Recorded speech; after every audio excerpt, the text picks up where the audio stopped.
He stood at the podium at our company's 14th anniversary dinner and said I was the best partner he'd ever had in his life. The room clapped. People smiled. Someone whistled from the back table.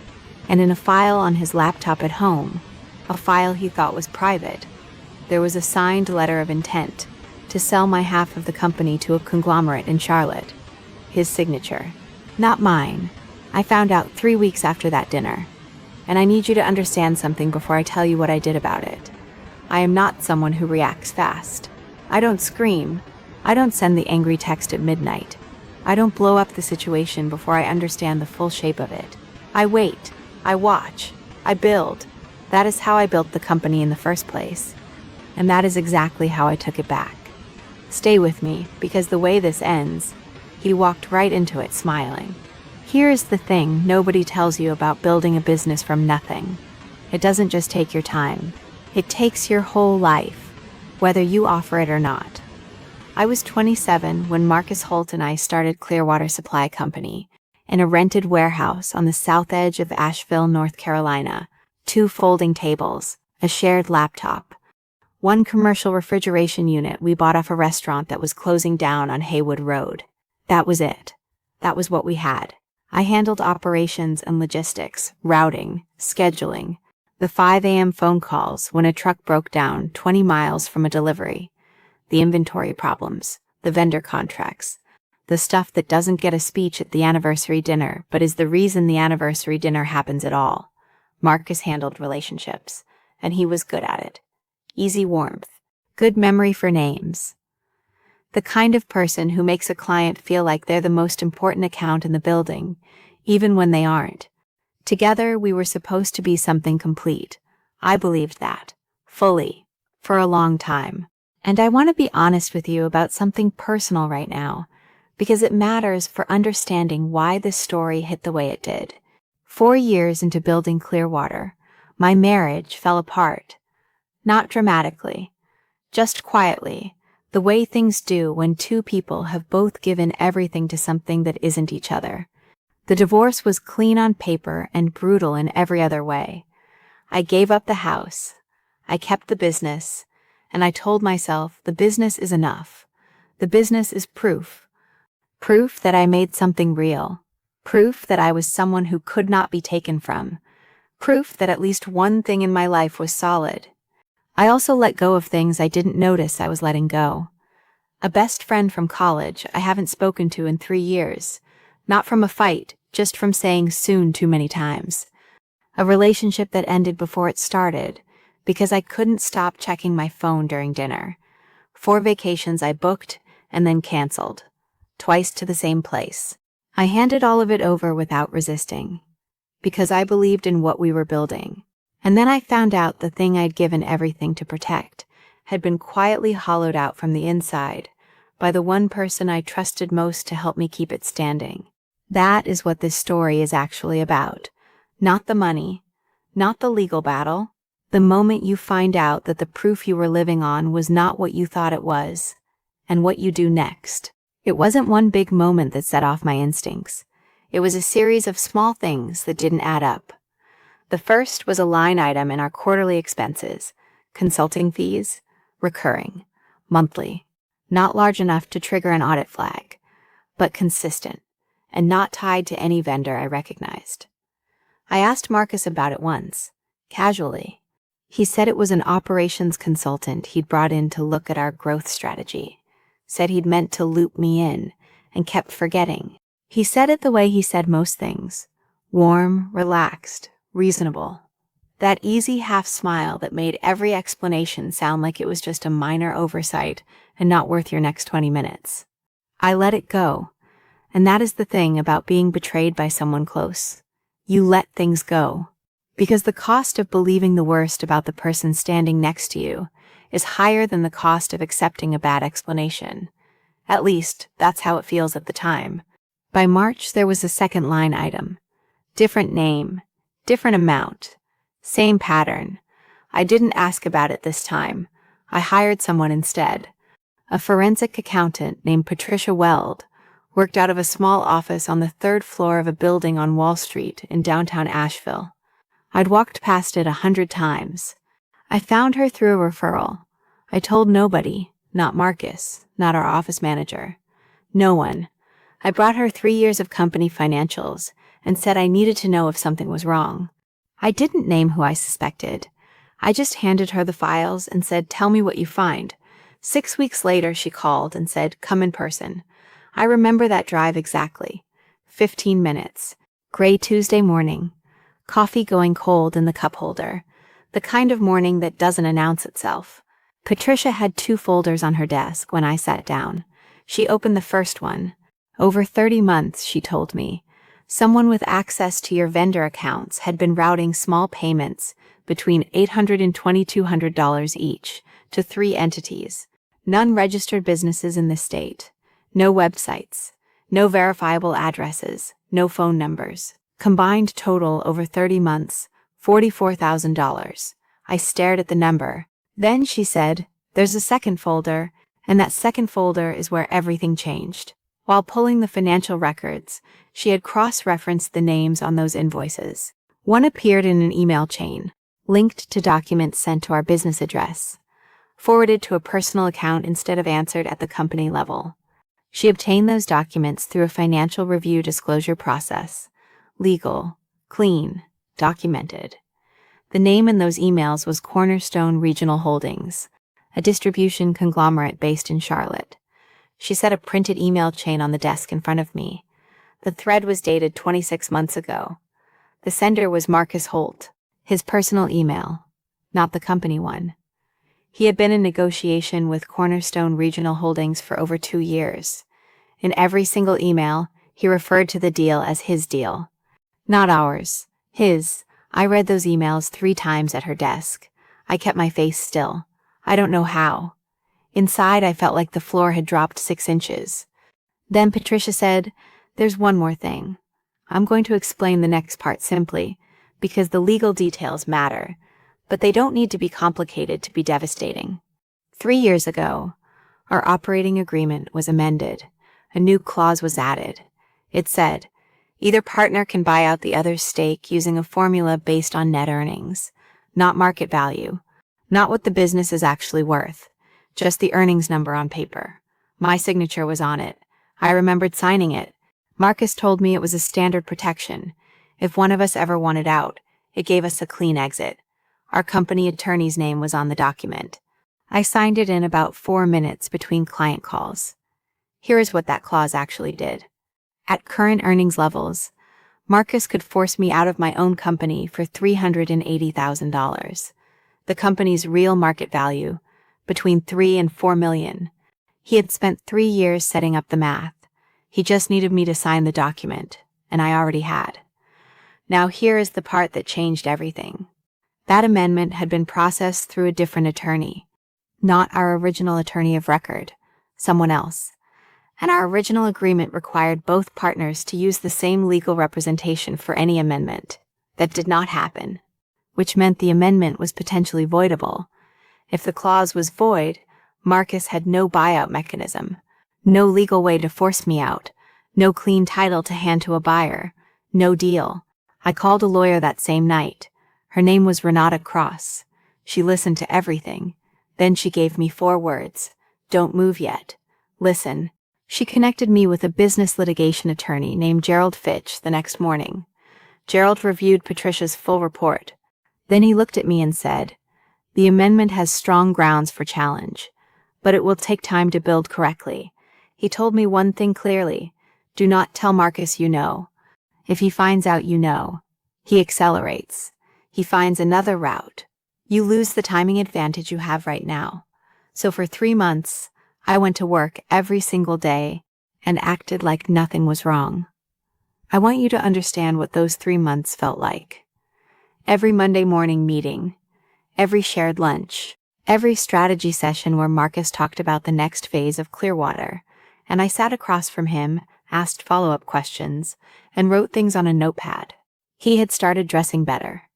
Subtle upgrades, new shoes, a watch I hadn't seen before. The quiet confidence of a person who believes the money is already on its way. And I watched all of it and said nothing. I kept a journal during those months. I don't usually do that. I needed somewhere to put everything that wasn't a text message I'd regret sending. One entry, about 6 weeks in, just says, "He asked today if I was okay." I said yes. He smiled. I thought about the email chain. I smiled back. That sentence cost me something to write. There were nights when I wanted to call him. Just to say, "Marcus, I know, tell me why." The silence during those months felt like its own kind of lie, like I was being dishonest by not confronting him. But I kept reminding myself, silence you choose is not the same as silence forced on you. One is a wound, the other is a strategy. I chose the strategy. And Marcus, going to work every morning, planning his exit, dressing for the life he thought was coming, had no idea the clock had already started. The company's 14th anniversary dinner was Marcus's idea. Private room at a restaurant on Marymount Avenue. 11 employees, a few key accounts, a slideshow of old photos, candles on the tables. He gave a speech. He talked about the early days, the single refrigeration unit, the first delivery we ran at 5 a.m. in January, both of us in the truck because we couldn't afford a third person yet. He talked about trust and vision and what they mean in a real partnership. And then he looked directly at me. "To Dana, the best partner I've ever had." The room raised their glasses. I raised mine too. In my bag under the table was a copy of every email Marcus had sent to Cornerstone Regional Holdings in the past 26 months. I had sent the same package to Gerald Fitch that afternoon. I sat at that dinner for 3 more hours. I helped with the slideshow. I laughed at the right moments. I hugged people on the way out. And Marcus, surrounded by the employees we'd hired together, in the room he'd planned, giving the speech he'd rehearsed, had absolutely no idea that the whole game had already changed. I let him have that night. He had no idea it was already over. This was the moment everything had been building toward. Gerald Fitch sent the formal legal notice to Marcus on a Monday morning. Challenge to the operating agreement amendment, grounds of improper execution and breach of the original authorization clause. Simultaneous letter to Cornerstone Regional Holdings advising them that the acquisition deal in negotiation with Marcus Holt had been entered without co-owner authorization, making the agreement potentially unenforceable and exposing both parties to legal liability. Marcus called me at 8:47 a.m. I let it ring. He called again at 9:02. I was in Gerald's conference room. At 9:14 he sent a text. "Dana, we need to talk. This is a misunderstanding. Call me." I turned my phone face down. That afternoon, Cornerstone's legal team responded to Gerald directly. They confirmed negotiations with Marcus. They confirmed they had relied on his representation, that he held full authority to negotiate on behalf of both partners. They had not independently verified that. The word misrepresentation appeared twice in their response. Tuesday evening, Marcus showed up at my house. I opened the door. He looked like someone who hadn't slept. There was something in his face I hadn't seen in 14 years. Not guilt exactly, more like a man who had been running a very long calculation and just discovered the math was wrong. He said, "Dana, let me explain." I looked at him for a moment. Then I said, "Your attorney will be hearing from mine," and I closed the door. I sat down on the floor in my hallway, back against the door, hands in my lap, not victorious, just tired. The kind of tired that comes from holding something heavy for a very long time and finally being allowed to set it down. But I wasn't done yet. Marcus agreed to the terms within 2 weeks. The amendment was voided. The buyout clause was gone. The operating agreement restored to its original structure. A new acquisition negotiation began. Both partners present. Both signatures required. Fair market valuation. $3,200,000. Split equally. $1,600,000 each. Not $380,000. $1,600,000. 4 times what he had designed for me to receive. At closing, Marcus and I sat at opposite ends of Gerald's conference table. His attorney spoke for him through most of it. When the notary asked us both to confirm our understanding of the final terms, Marcus said yes without looking up from the paper. I watched him sign his name, and I thought about a voicemail he left me during those 3 months when I was staying quiet. This was about 6 weeks in. He had no idea I was building anything. He called on a Sunday afternoon. I missed it. He left a message. I still have it. I've listened to it exactly twice. He says, "Hey, just checking in. Was thinking about the Harrison account. I think we should push for a 3-year renewal instead of 2. More security for us both. Let me know what you think. Also, you want to grab coffee Monday? It's been a minute." He sounds exactly like my friend. Completely, entirely, 100% like my friend. And in the background of that voicemail, I can hear him clicking through something on his computer. I don't know what it was, but I've thought about it. That voicemail is the part of this story I haven't fully resolved. Not the legal part, not the money, not the settlement. The voice that sounds exactly like 14 years of real friendship, while the hands attached to it are typing something else entirely. After the closing, Marcus had one piece of his private deal left, a consulting role with Cornerstone he'd arranged quietly for himself, a title, a salary, a soft landing he'd built for his own future, while designing a very different exit for mine. That role was rescinded, not by me, not by Gerald, by Cornerstone, once their legal team fully understood the scope of what had happened. A company doesn't keep the architect of the deception in the building. They want clean hands. Marcus's weren't clean.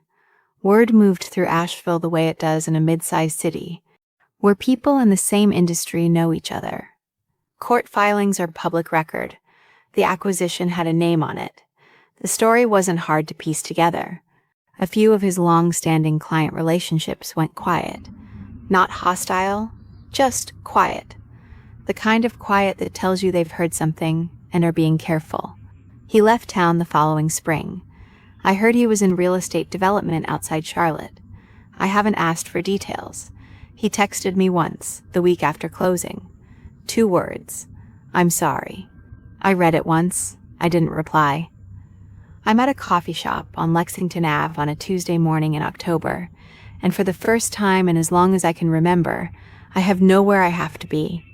No logistics meeting, no vendor call, no morning walk through the warehouse checking temperature logs and delivery routes. For almost 15 years, there was always something that needed me to show up and keep it moving. Now there isn't, and the quiet is something I'm still learning to sit inside. I think about what it all cost, not just the legal battle, the whole of it, everything I handed over without resisting, because I believed so completely in what we were building. The divorce year 6, the friend I haven't called in 3 years, the canceled trips, the relationship that ended before it started, because I couldn't stop checking my phone at dinner. All of it, given willingly, because I thought the person building it beside me was doing it for the same reasons I was. He wasn't, or somewhere in the middle he stopped. I'll never know exactly when, whether it was one decision or 100 small ones that added up. Whether there was a moment he told himself I wouldn't notice, or a moment he stopped caring whether I did. I've thought about asking. I've decided I don't need to know. Because here is the thing I keep coming back to. I spent 14 years believing the business was proof of something. Proof that I was someone who could not be taken from. Someone too careful, too experienced to get fooled by the person standing right next to them. And then I found out I was wrong. And then I found out I wasn't done. There is a difference between being taken advantage of and being taken. You can be deceived without being defeated. You can lose a round without losing the fight. The space between those two things, that is where the real decision lives. Not in the betrayal, in what you do in the months after you find out. What you do when you're sitting across from a forensic accountant, looking at an email chain that rewrites 14 years of memory. What you do when you close the folder, drive home, and sit in your driveway deciding whether to scream or plan. I chose to plan, and I won't pretend there weren't nights when I wanted to call him, when the silence felt like its own kind of lie, when I missed my friend in a way that made no sense given everything I knew. That part doesn't go away clean. But silence, when you choose it and it isn't forced on you, is not dishonesty. It's strategy. And sometimes the most powerful thing you can do for yourself is let someone keep believing they've already won, right up until the moment they find out they haven't. I enrolled in a business finance program at UNC Asheville in January, not for the credential, because I want to understand every line of every agreement I sign from here forward. I'm looking at a small agricultural supply operation in Henderson County. Woman-owned, 15 years in, owner wants to retire. Solid numbers, clean relationships. I have capital now. I have knowledge. I have a very clear understanding of what I will and will not accept. I'll be going in alone this time. My name on the operating agreement, just mine. Not because I don't believe in partnership, but because I've learned the difference between a partner and a person who uses the word partner while quietly building a door you don't know exists until they're already through it. The coffee is good here. The light through the window is warm. Asheville in October smells like wood smoke and fallen leaves from the restaurants on the avenue. 14 years ago, I signed my name to something and believed in what it meant. Today, I'm signing my name to something, and I know exactly what it means. That's the difference. He got paid. He just lost the one thing money was supposed to buy him, the right to call himself someone who built something.